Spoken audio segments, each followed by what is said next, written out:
Nadakpan ang duha ka high-value individual sa usa ka bypass operation nga gihimo sa mga otoridad sa Barangay Tejero, Dakbayan sa Sugbo. Ang mga suspek mao ang kapuyo nga sila si Joanna Batong Bakal Galyado, 34 ang pangidaron nga mas naila nga alias Ay o Raymond Tunyakaw George, 33 anyos, nailhan usab nga alias Bagmon. Nasakmit sa operatiba gikan sa posisyon sa kapuyo. Ang mukapin sa 3,020 gramos ang gibugaton nga mukapin sa 20.5 milyones pesos.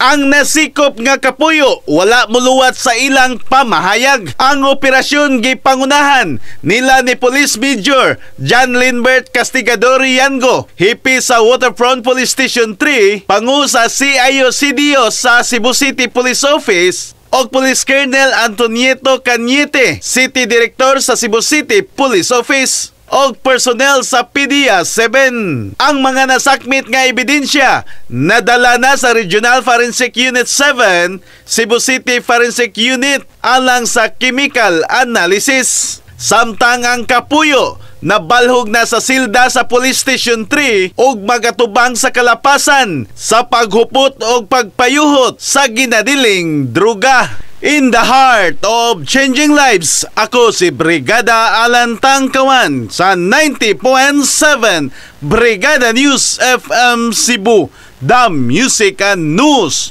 Authority.